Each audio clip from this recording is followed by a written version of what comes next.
And welcome in, ladies and gentlemen, to another edition of the Top Dog Talk podcast. I'm your host, Harrison Reno. Alongside me, co-host Dan Kiley. It is episode 100 of the Top Dog Talk podcast.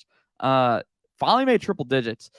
If it wasn't for the sporadic scheduling within the first maybe year or two, we would have hit this probably a long time ago. But hey, Right. we did it. We made it. Hey, it's going to be a good edition. Football's here. Week 3 of the college football season, week 2 of the NFL season. Dan, how was your football? How was my football weekend? My football weekend was okay. I sacrifice a lot of my Saturdays because I'm at the rec field constantly, so I don't really get to watch that much anymore. But I rushed home and I got to watch the Texas-Alabama game, and it was a really good football game, so I had that going for me. How was your football weekend, Harrison? Well, okay, Harrison's got some problems, so I will filibuster. What you got there, buddy?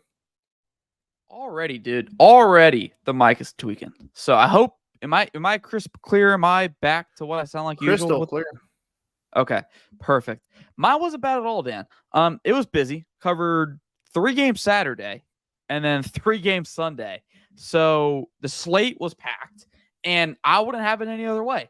Regular season football, much better than preseason football. I will say that.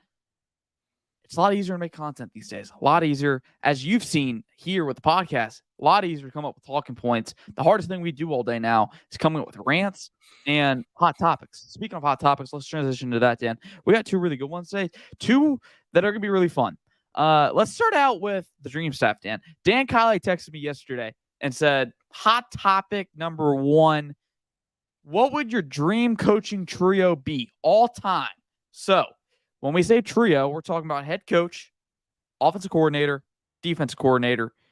Dan, I know one of these picks, but I don't know the next 2. So take it away. What's your dream trio? All right. So the caveat to this, or the parameters of this, is they have to be college coaches. You can't use an NFL. I mean, because if you want to do an NFL staff, do an NFL staff. This is a all-time college coaching staff. So the majority of their time has in college. I mean, if they coached a year in the NFL, that's fine, but they've got to be college coaches. So for me, it's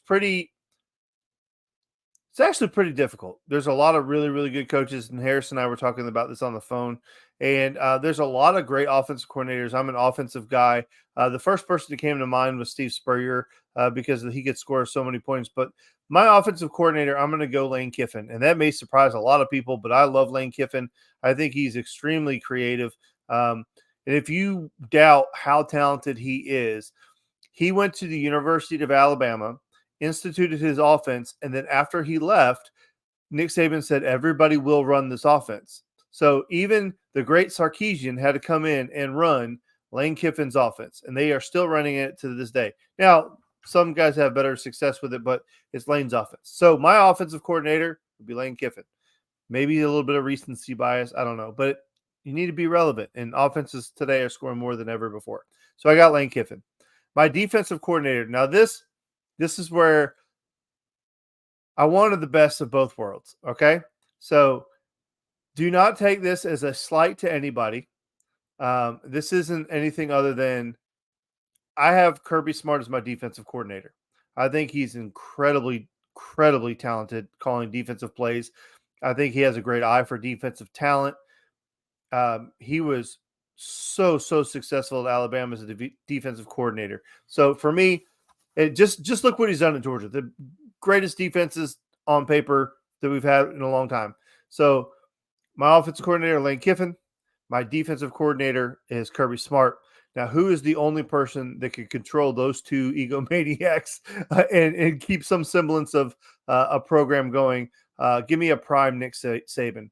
So you have Lane Kiffin, you have Kirby Smart, and then you have a prime Nick Saban. Now, believe it or not, I almost didn't go with Nick Saban. The guy I was going to go with was Bobby Bowden, and you laugh and say, why Bobby Bowden? It's because Bobby Bowden was the best CEO head coach I've ever seen, where he didn't really do a whole lot of coaching on the offense, didn't really do a whole lot of coaching on the defense. He was the face of the program, sold the tickets, kissed the babies, did all that stuff, and let his coaches coach. So Bobby Bowden would have been a very good choice. However, I'm going to go with Nick Saban. I believe for many of the same reasons, and arguably the greatest coach of all time. So that's my trio. Good luck, Harrison, because that's a hell of a trio. The Bobby Bowden pick didn't surprise me. Right when I heard Bobby Bowden, I thought, okay, I see where he's going with this one. I see it. CEO approach, no doubt. I can't help but mention, Dan, if you're gonna bring up CEO and say best CEO ever, some LSU fans are gonna want to fight you, man. What happened to Edo? You didn't bring up Edo and CEO. Come on, man. Bro, hold on. The guy I'm messing with you. I'm messing with you. gets a gift wrapped touchdown. I'm messing with you. My three. Defense coordinator, no arguments here, Dan. Give me Kirby Smart for defense coordinator. Kind of wrangled between Smart and Saban for this one, but kind of like Dan, I'm going to make Saban my head coach. Smart and Saban, tie those two together. My offense coordinator is going to be different from you, Dan. And different from what I think many people would say. It would be, I think the easy route would say Steve Sarkisian. Very, very easy considering he just beat Alabama. Be super easy. And he had tremendous success at Alabama. Lane Kiffin, I'm going to put in that same boat. Dan just said Lane Kiffin. I could easily say Lane Kiffin myself. But give me Lincoln Riley as offensive coordinator. What he did at Alabama, what he's done at USC, he's found some offenses that worked. I'm going to trust Kirby Smart and Nick Saban to figure out a way to make that Lincoln Riley offense complementary to the defense they play. However that happens, I don't know.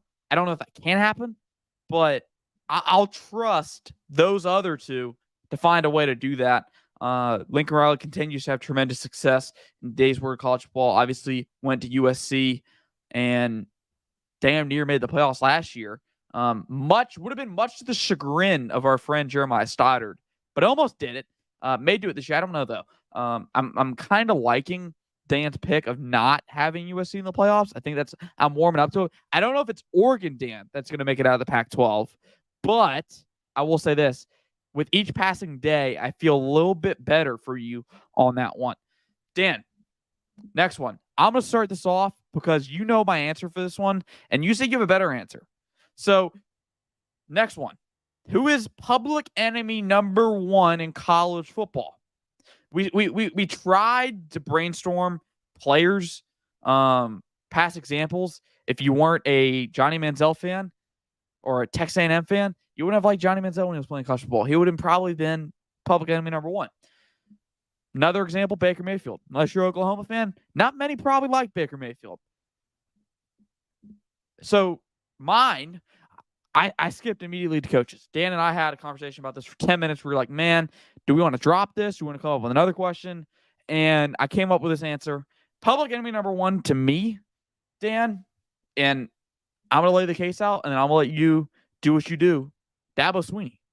Dabo Swinney is public enemy number one solely for the fact that he is against every single change that college football has come up with. Now, I don't agree with every change that college football has undertaken, college sports, has undertaken.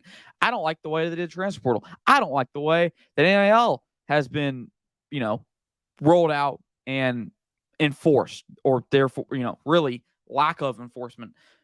But Dabo Swinney has come out here and said, I'm not going to use the transfer portal to build my roster. Not going to do it. Not going to take anybody out of the transfer portal. And number two is just resistant to NIL. He's not changing. He's not adapting to the world that we live in today. And as you see, it's affected his program. Take away Trevor Lawrence, take away Deshaun Watson, take away the generational talents he's had. And he's a 8-win, 10-win football coach. He's public enemy number one unless you're a Clemson fan. Nobody likes Dabo Swinney at the moment. All he does is he just comes off as whiny at the moment. And that's to me why he's public enemy number one. Dan, what do you say? So for me, I'm going to take a different approach. Okay. Nick Saban is very much like Dabo Swinney, where he complains about every single change, but then at the same time, he figures out a way to optimize that change to value his. I just lost my train of thought. He figures out a way to maximize a way to take advantage of every single opportunity that comes up. So Nick Saban is Dabo Swinney in a way, but instead of throwing his foot down and throwing a temper tantrum like Dabo does. He figures out a way to make it benefit him. My public enemy number one is Deion Sanders. And here's why I say Deion Sanders. Because he is exploiting the system to the nth degree. He has the ability to do what he's doing, and no other coach has the ability to do that. No other coach has the juice that Deion has. Deion has the culture. Deion has the language. Deion has the street cred. Deion has a gold jacket. Deion Sanders is the Hall of Fame football player. When he comes knocking at your door and he says, this is how we're going to do it, and he is now starting to prove that it can be successful, that is very, very dangerous to every other coach in the NCAA because they cannot do what he does. Now, can Dabo do what Nick does? Absolutely. He just won't.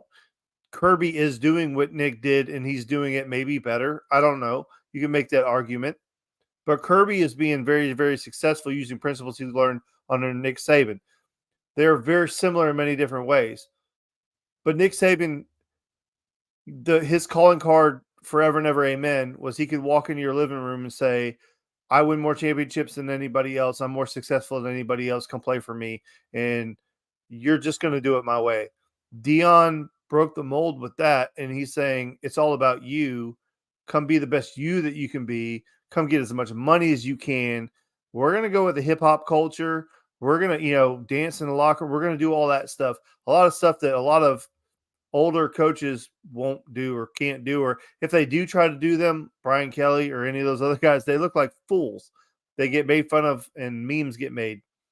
So for me, public enemy number one, not because I don't like him, but I don't think among the coaching ranks he is well received because he is doing things and taking advantage of the system well within his rights. But the way that he's doing it, the other teams can't do that. The other coaches, they can't do it the way that he does it. So I think it's very dangerous to them, and I think that's why he's public enemy number one. Hell of an answer. Hell of an answer. I didn't even think about that. We talked about the Sanders. I brought up Shador when we were talking about players, but then we quickly came to the conclusion, no, Shador's not public enemy number one. Shador is probably the public obsession, the national obsession at quarterback so far is Shador Sanders, at least one of them.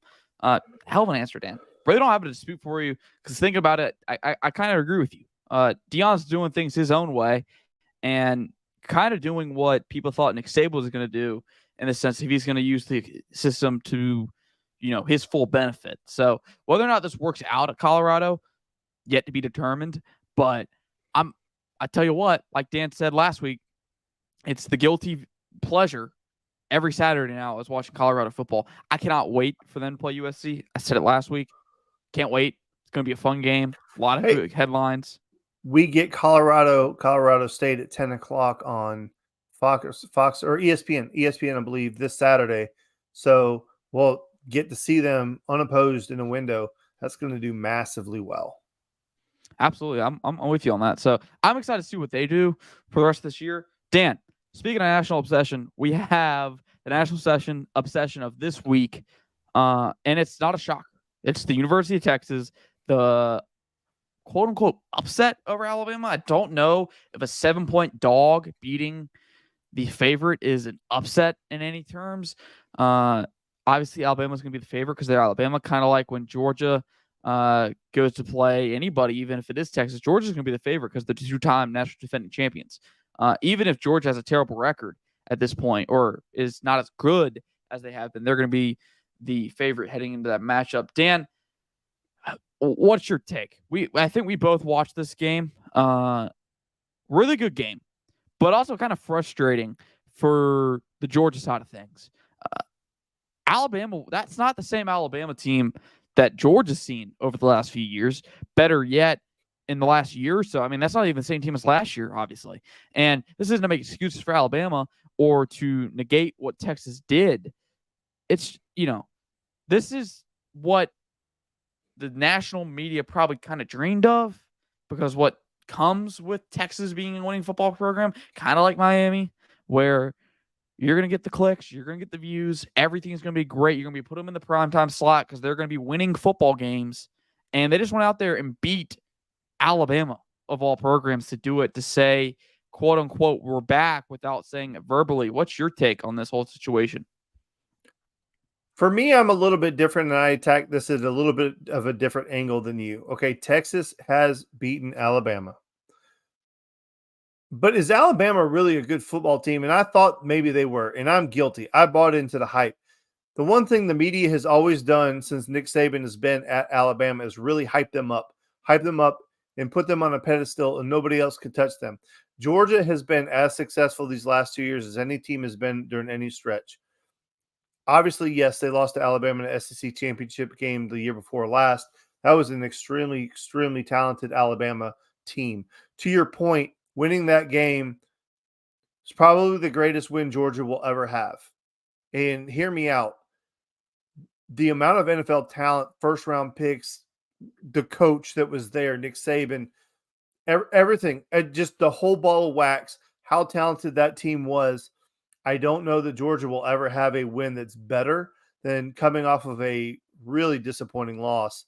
That was almost an embarrassing loss, Harrison, because I remember I went on Jonathan and Jeremiah's show and talked about that game, and I said there's no way Georgia gets blown out in this game. They may lose, but they absolutely will not get blown out, and they did. So I had a little egg on my face on that one. But my point is that they never go out of their way to prop up Georgia the way that they do Alabama. Listen, they have gone on record that Georgia's a very good football team. They have Georgia number one, and they basically talk about Georgia every single week. So I'm not saying they don't get any attention, but the absolute slobber love fest that Alabama gets, they don't get. Okay. So I say all that to say that Alabama may have been extremely hyped up, but now that Texas has beaten them, this is an opportunity to say Texas is back, correct? But my issue with that is we don't really know how good that Alabama team is, and Texas is not 100% getting the amount of credit that I thought they would get. Like, they are the obsession. They are leading everything. They are the talking point. Quinn Ewers probably getting more talk than any other player in the country right now because of the transition from going to Ohio State, basically chasing the money, for lack of a better term, coming to Texas last year, having a good start. I do believe he got injured and then really wasn't as successful as I thought he would be. Arch Manning coming in. A lot of people thought Arch Manning would get a shot at that job, but Quinn Ewers cut his hair off, and I look at that as a symbol of he was growing up, right? And he shed that image and just went to work. And I thought he played a fantastic football game. Any praise that he gets for that football game, he deserves. I thought he played extremely well. But if Texas had beaten Georgia, the amount of criticism Georgia would have got and then love praised on to Texas would have been Mount Everest level.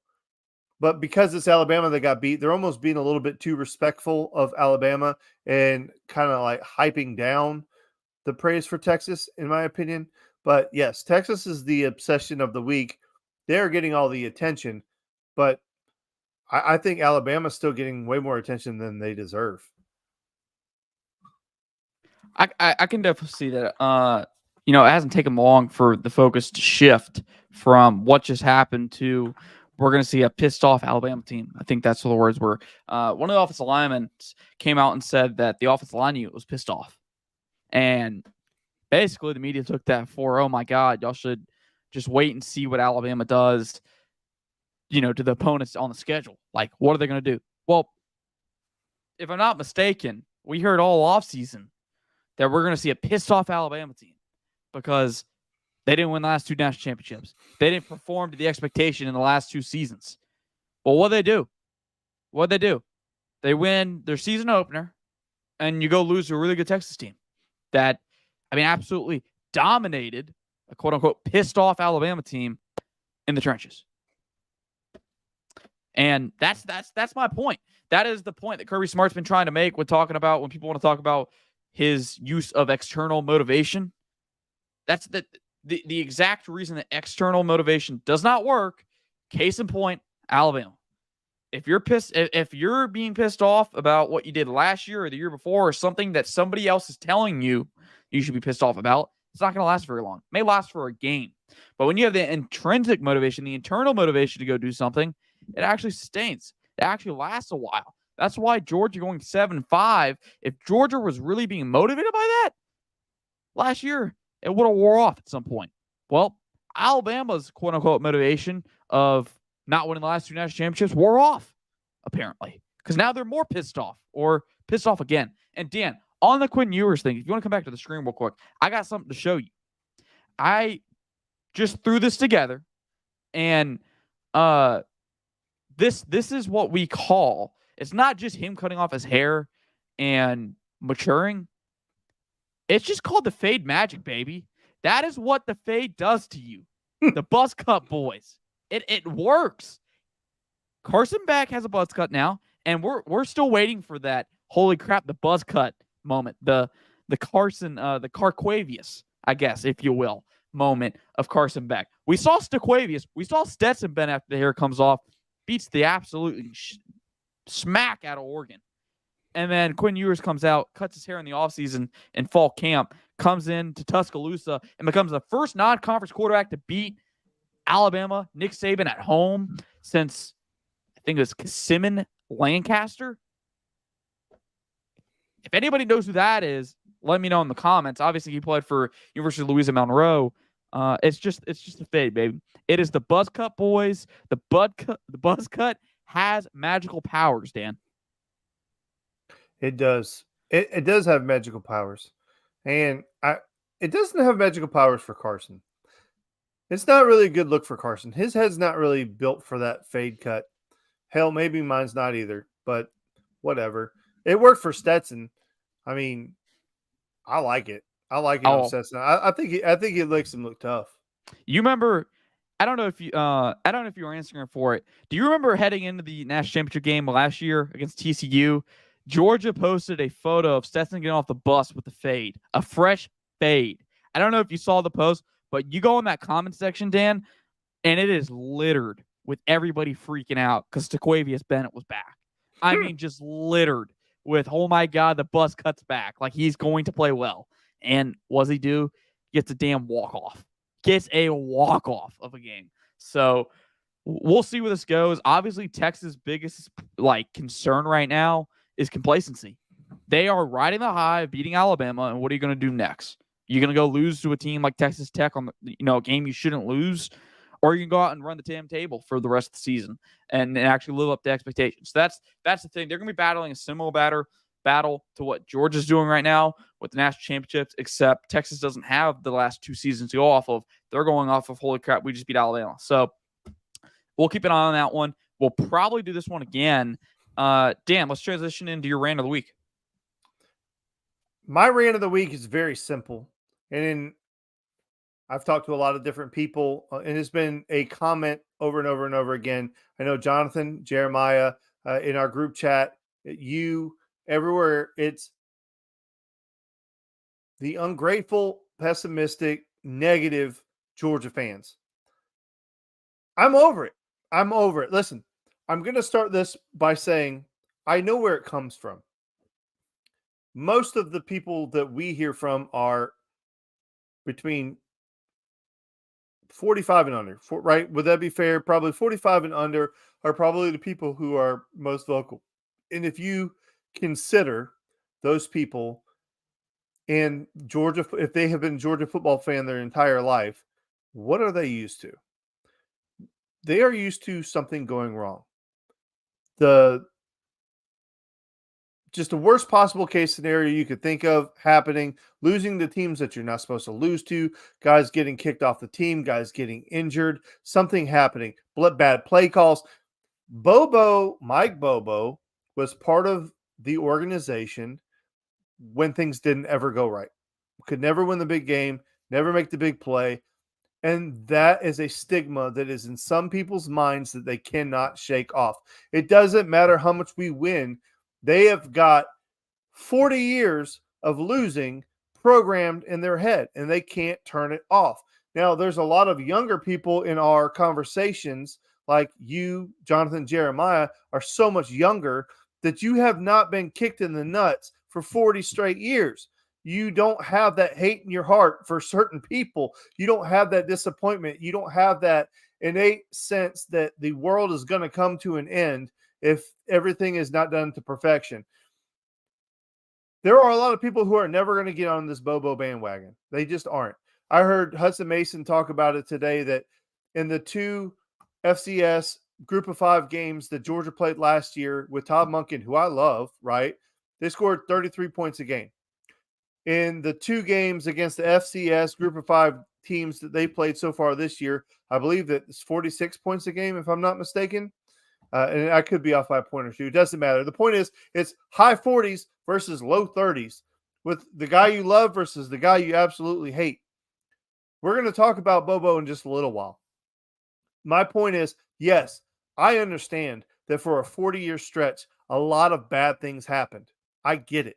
However, you are living in a time right now of the most sustained success that Georgia's ever had. And if you are grumpy and angry the entire time, you're going to miss it. You're going to, because this isn't going to last forever. It never does. So while we're in it, enjoy it.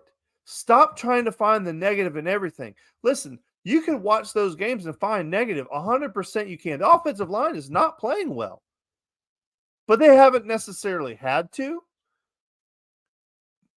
But you're still winning by 40 points.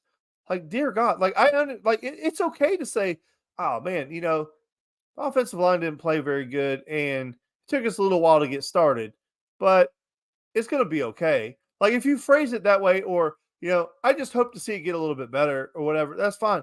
But that's not the way that these Georgia people attack it. It's like, oh, here we go. Offensive line, can't block anybody. His quarterback's terrible. Bobo's doing the same crap. Oh, Kirby doesn't know what he's doing. Starting the wrong quarterback. Oh, my God. This, that, the other thing. It's absolutely embarrassing at this point because you're just trying to find something to be angry about. There's nothing to be angry about, and you have to be careful because if you're not careful, Kirby's going to develop a heart attack. He's going to have a heart condition, just like Urban Meyer did, because you know what happened at Florida is winning became unrealistic, and that fan base became unrealistic, and they were not happy about anything, and he could not stand being there anymore. Now, you could also probably argue that he was running away from probably getting in trouble. I don't know. But at the end of the day, you made the Florida situation completely toxic. And if you don't calm down, you're going to make this Georgia environment toxic. Recruits are not going to want to come play here.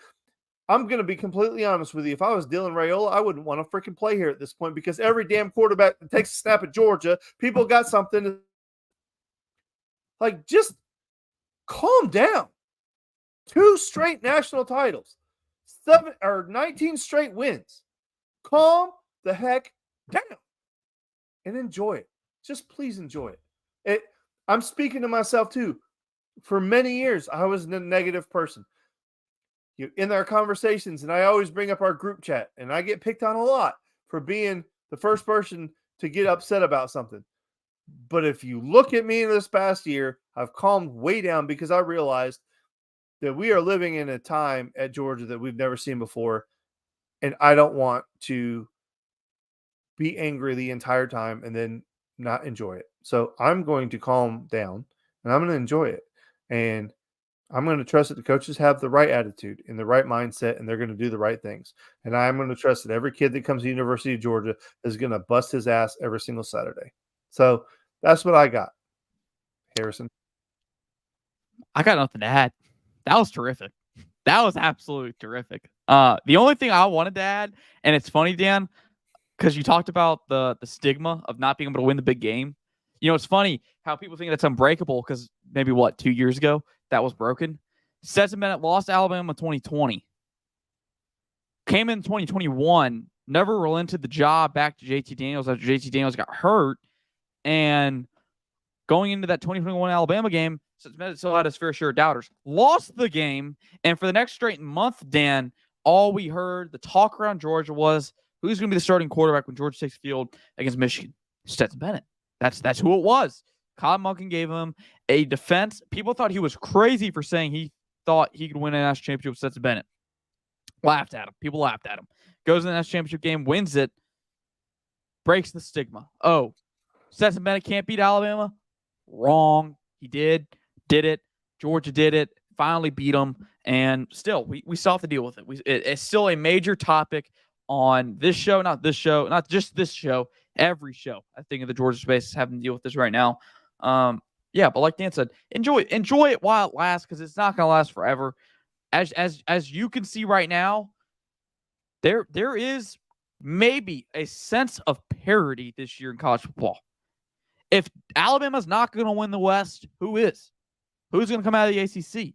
Who's going to come out of the Big 12? Who's going to come out of the Pac-12? Who's going to come out of the Big 10? Can any of those teams beat Georgia is the main question that everybody's going to be talking about, and you're going to have to kind of look over your back until that game happens, until the games are finished. You're going to have to look over your back. So, yeah, when the offense isn't scoring 60, 70 points like you want it to against Ball State, chill out. It may not happen. May not ever happen. Georgia may never score 70 points on a Ball State football team because that's not the way they do things. And Dan, that perfectly transitions us into the Ball State conversation, because Georgia had 2 offensive drives in the first quarter against Ball State. Scored 0 points. Granted, when you look at it, they went 9 plays and 42 yards in 9 plays, spanning over 3 minutes on their first drive. And the reason they don't end up with points, Dan, missed field goal. Missed field goal. And you probably don't pick up the third down because you fumble the ball. Right. So, there's that problem. Then you punt the very next drive after 8 plays. And that's your first quarter. That's your first quarter right there. 2 possessions, no points. You go into your second half, you go into the second quarter, punt return touchdown. Boom. And the sparks just start flying because, by God, does Georgia have more possessions than just 2? So it's kind of tiring because I wanted to go back and watch what we talked about after Charleston Southern, because if you remember that game, Dan, Georgia scored 33 points against Charleston Southern. I think it was 33-0 in that game. I don't remember what we were talking about after that game, but I'm sure people were freaking out. I'm sure people were. I don't think we were. Yeah. I'm sure there were people that were freaking out like they were now. Big difference is Mike Bobo's the offense coordinator who just scored 45 points over Todd Monken, who, by all means, great offense coordinator, probably going to go down as the best offensive coordinator in Georgia's history. Just left your program. So, Dan, I want your reactions to this Ball State game before we get into South Carolina breakdown, because, boy, do we have a segment geared up talking about this offense. My initial reaction to the game was I was a little bit worried that they started off very slow against an inferior opponent. However, we've had time to digest it, and I've heard many different opinions on it. And I'm not saying he was a great quarterback or anything like that, but Hudson Mason had a unique perspective on it because he played for Bobo, and and Aaron Murray played for Bobo and liked him a lot. One of the things that they pointed out about early in the season is they're trying to figure out what their best personnel grouping is, whether it be 11, 12, or whatever the case may be. And they pointed out the fact that Georgia was extremely successful in the 12 personnel under Monken, but they had something different. They had a guy named Darnell Washington who contributed to the run game, and he was a individual, very big guy who was extremely effective in the run game. So they were able to basically have 6 offensive linemen with the threat of the guy can actually catch a pass and run past you, through you, by you, all that stuff also. So a very unique position. So they have not had as much success in 12 personnel without him. And they've been going a little bit more to the, 11 personnel with just the one tight end with being Brock Bowers. They've been splitting Bowers out some and then putting Oscar Delp. Oscar Delp is going to be a successful tight end, but he's not Darnell Washington. He doesn't block to the level that Darnell could or would. So when you think about it that way, that they're trying to figure out their best 11, their best groupings, how they want to do this, like it, to your point, this is the first time since, what was it? You said January, Harrison? Is that what you said? This is the first time since January that this team's played a real football game, and that was last week. And then, I listen. You could say the spring game, but that doesn't count. I mean, that's not really a real game. So They're just playing each other. right. So you have Schumann calling defense for the first time against a real team this year. I'm not saying ever, just this year. You have Bobo calling offensive plays at the University of Georgia for the first time in 9 years, taking over an offense that's not his, trying to figure out personnel groupings with guys, because all the guys that were successful for the most part have gone on to the NFL. He still has a ton of talent, and sometimes that's a detriment to where you have so much talent, you want to try to use everybody when that's not the best approach, right? It's just find the guys that you're going to roll with and then sub in accordingly. But I really calmed down, Harrison, on my initial reaction. I was a little bit worried that we were starting slow. But if you understand the reason why they're starting slow, obviously being extremely vanilla, being a huge part of it, but then two, just trying to figure stuff out. You don't know who you are yet. And if you take that into consideration, it's easier to exhale and say, all right, I'm not overly concerned about it yet. It hasn't cost us anything.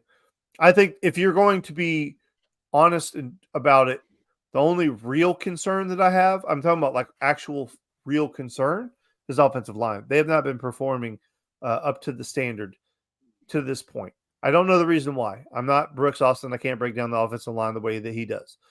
But I can say that they're not running it as well as they should. And if you do watch the All 22 that you've been so gracious to let me watch, there are opportunities to make big runs, and we just aren't, because the offensive line isn't getting the job done. So that is a real concern. I'm not going to panic about it, but it's a concern. Yeah, it's absolutely a concern, and it's, it really does boil down to the run game. That was Bobo's identity, Dan. You said this so perfectly when we talked about it this week.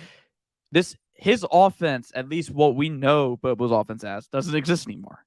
Right. I formation, fullback doesn't exist. What do people associate Bobo with? Halfback draw on third down. Associate with run, pass. That is Bobo's identity that Georgia fans just remember him by, whether it's rightfully or wrongfully. I remember him by having a great player in Aaron Murray, developing a great quarterback in Aaron Murray, developing a great quarterback in Matthew Stafford.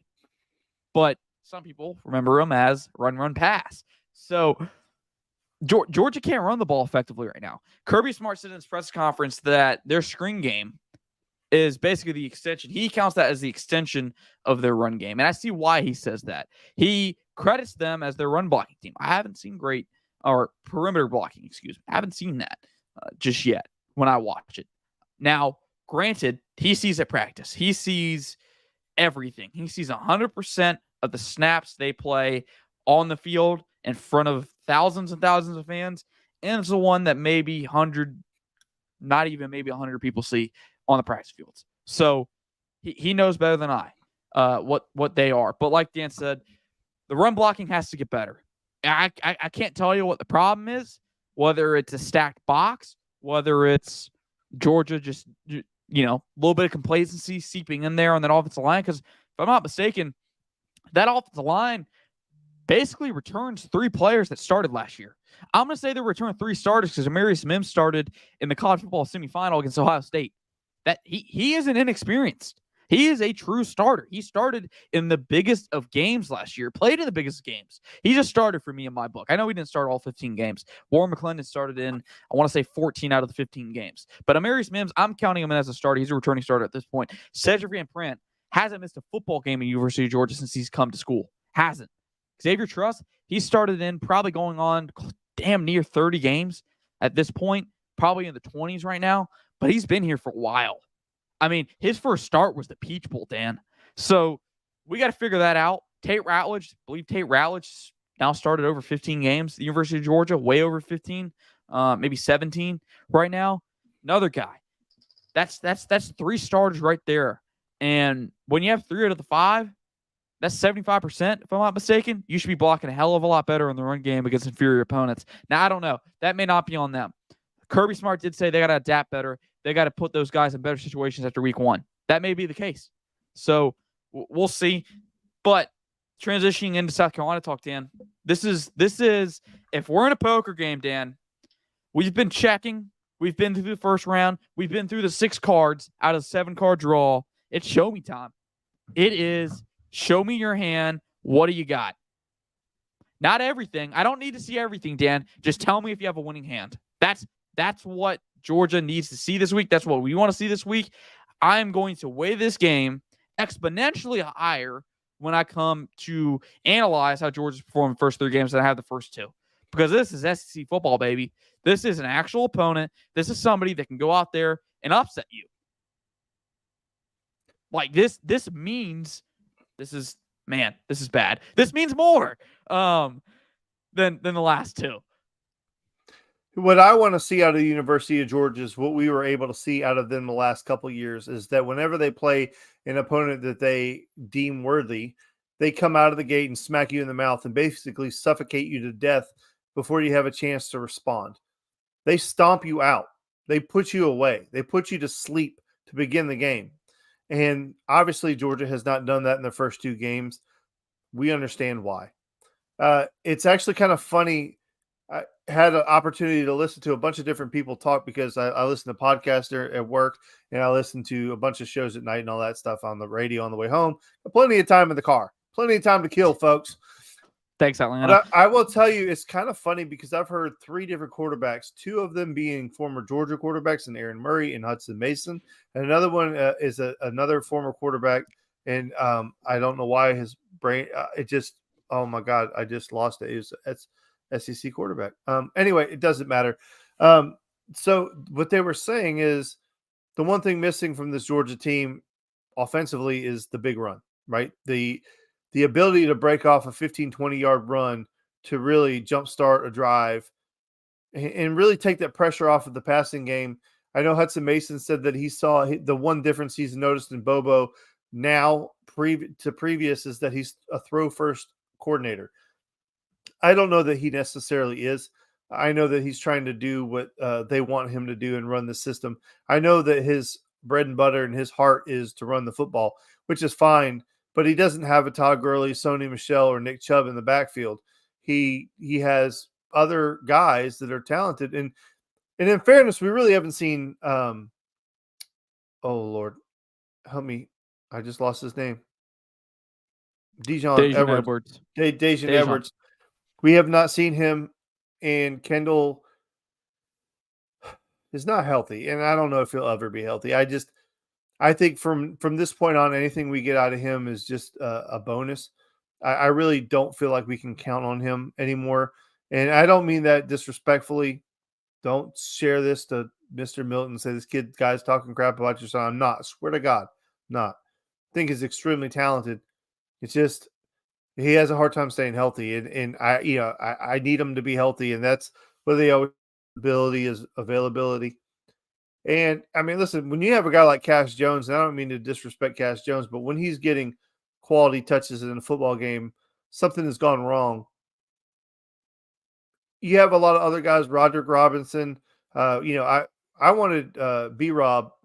Obviously, that's not going to work out. But the South Carolina game, just come out of the gate and hit him in the mouth. I mean, if it's Kendall running the football, you break me off some long runs, Kendall. Find those runs, find those lanes, stick your head in the hole. And he's a tough running back, and he can find lanes.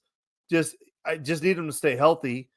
And then if Dejon is healthy, and then I think Ladd McConkey coming back will help as well if he's healthy enough to play.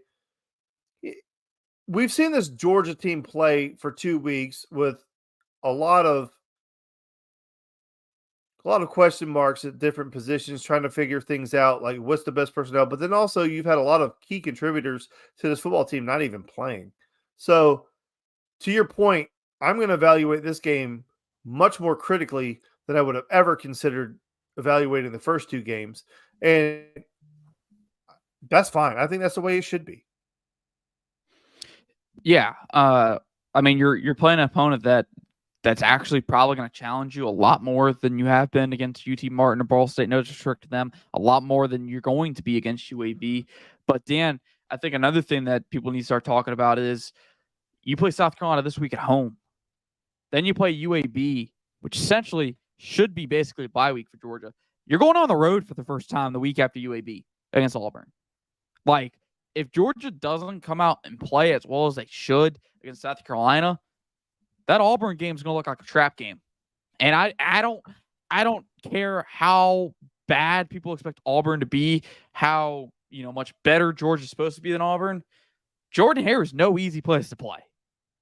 Not easy at all. I mean, that 2017 team was a Jordan-Hare road game away from being undefeated in the regular season.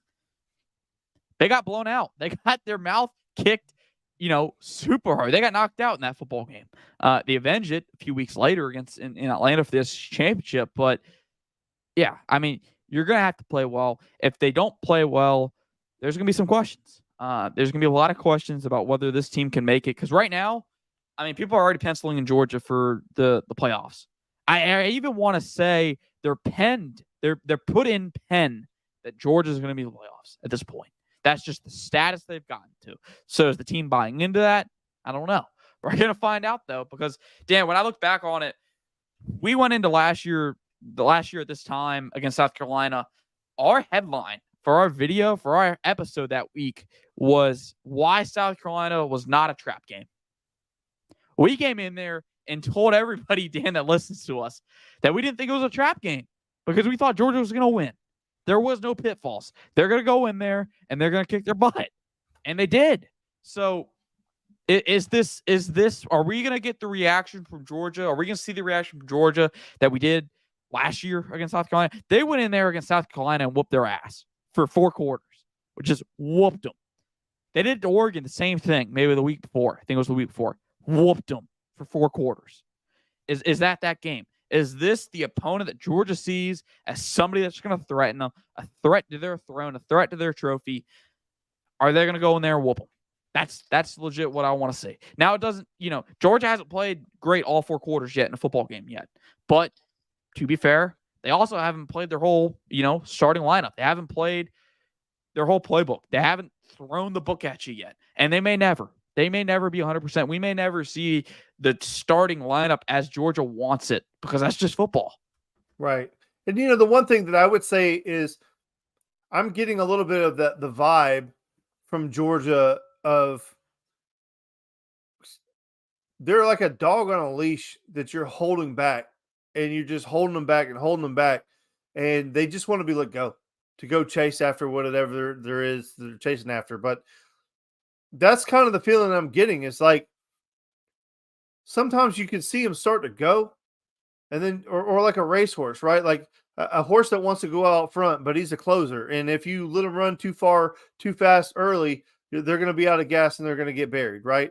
So it's almost like Kirby and this coaching staff are pulling back on the reins a little bit and not really wanting to turn this team loose.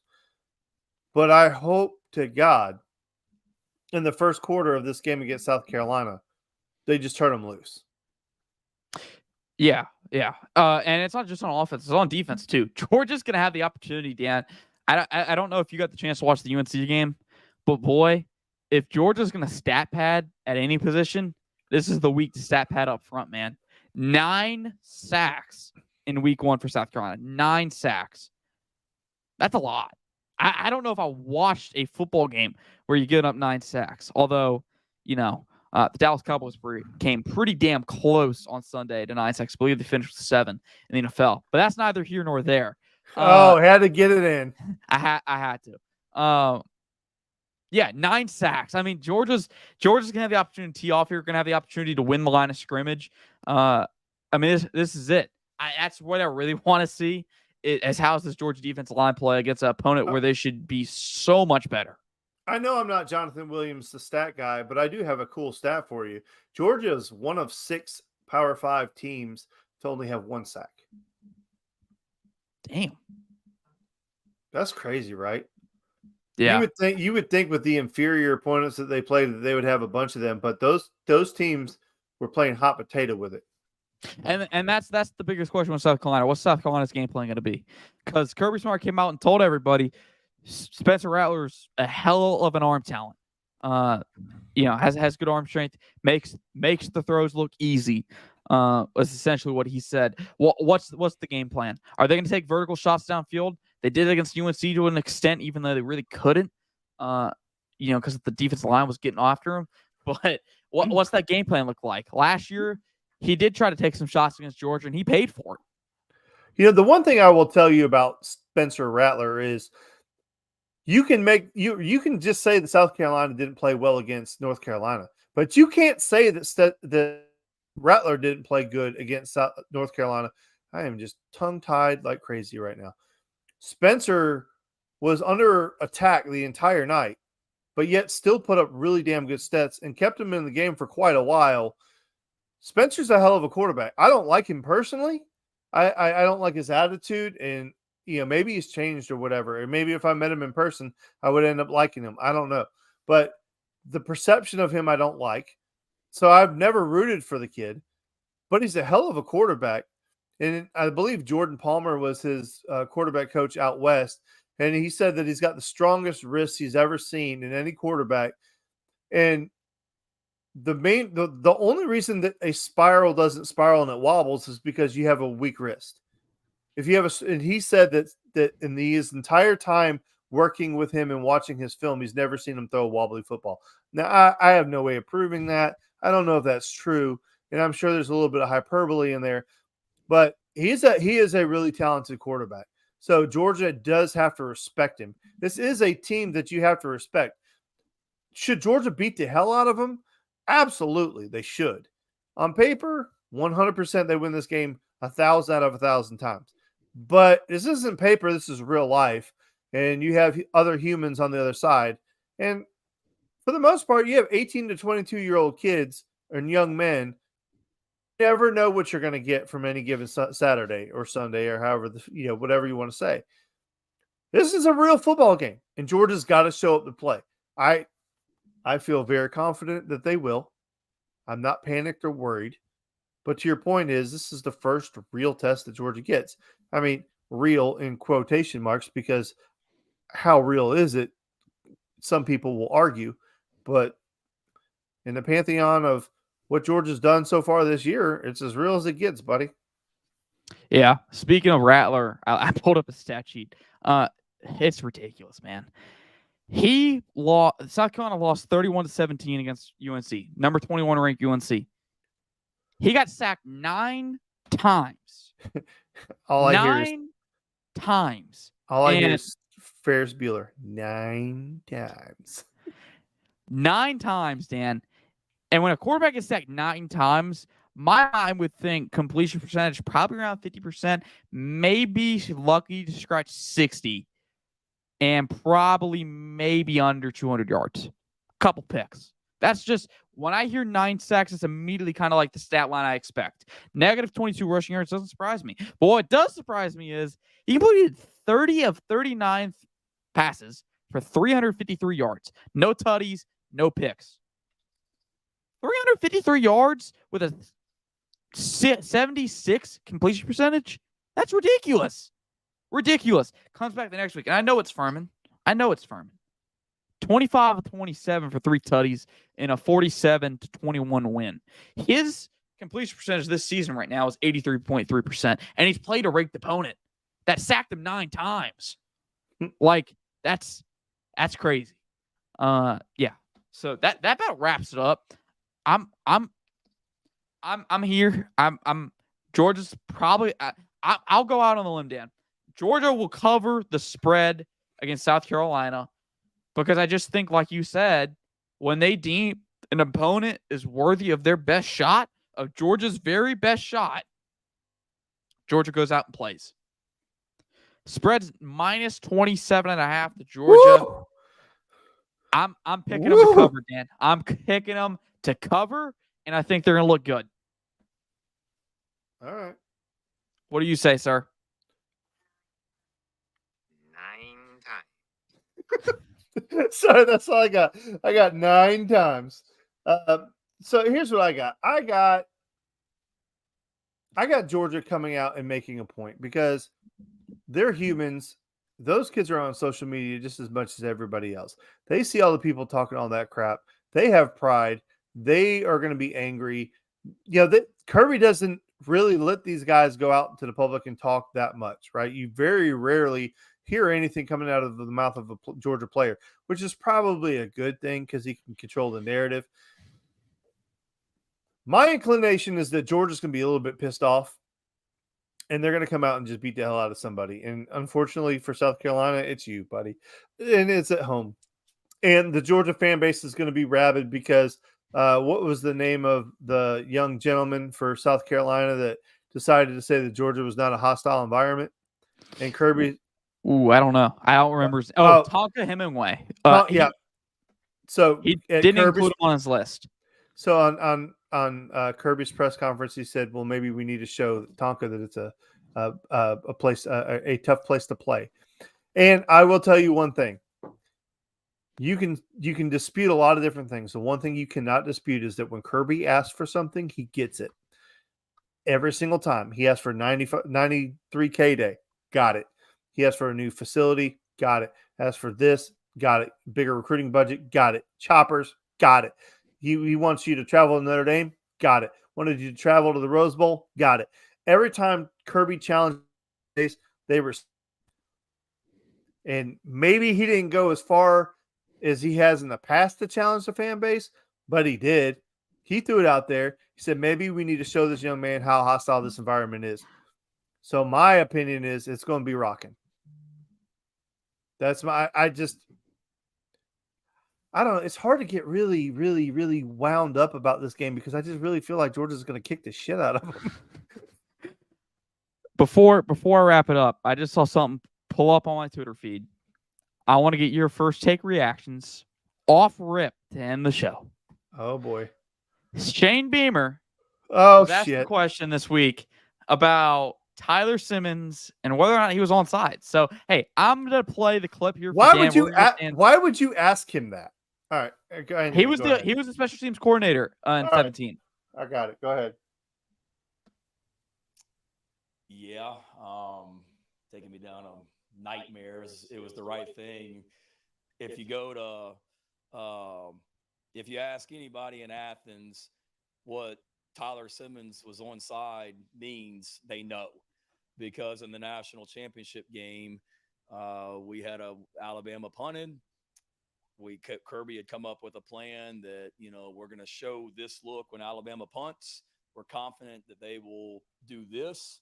And then when they do this, we're going to do that.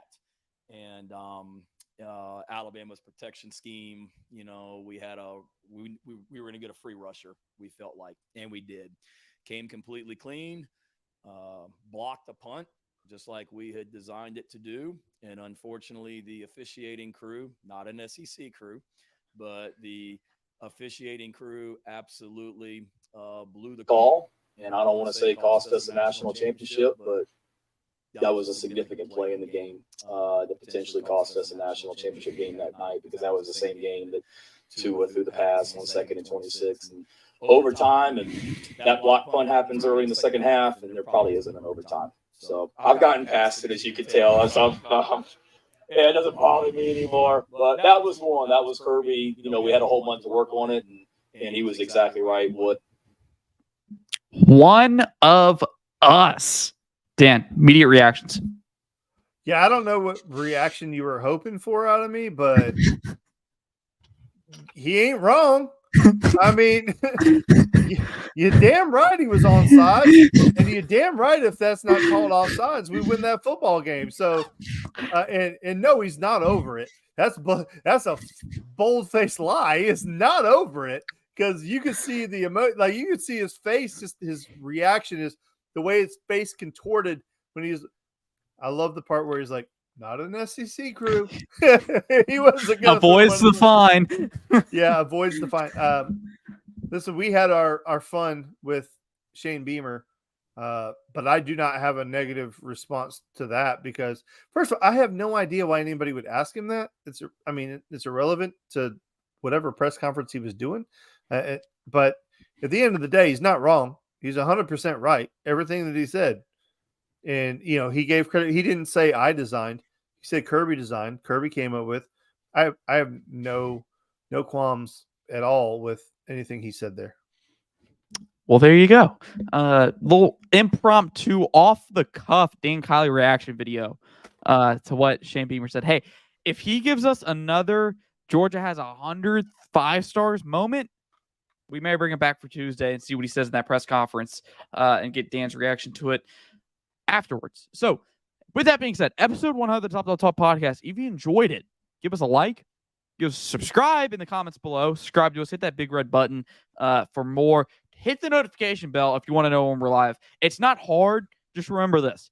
Tuesdays, 7:30, live. Dan Kiley, Harrison Reno, back here talking Georgia and whatever the hell the media is talking about each week this football season. We'll be giving that to you.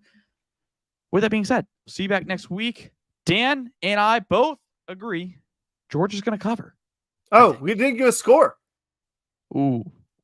All right, hold up. I say wait. Dan, last year's score was 48-7 Georgia. Okay. Go ahead.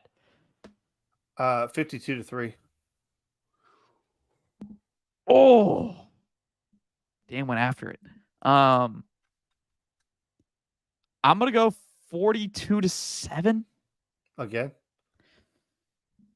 Crap, you're right. All right, 45-7. Okay, we're gonna get one field goal, at least one field goal, and it may be maybe one of the last few drives. Georgia scores 45. South Carolina scores 7. I'm gonna give Spencer Rattler. I'll give him a touchdown. I'll give him a touchdown. I'm gonna go on a limb. Malachi Starks picks off Spencer Rattler again because he did it last year.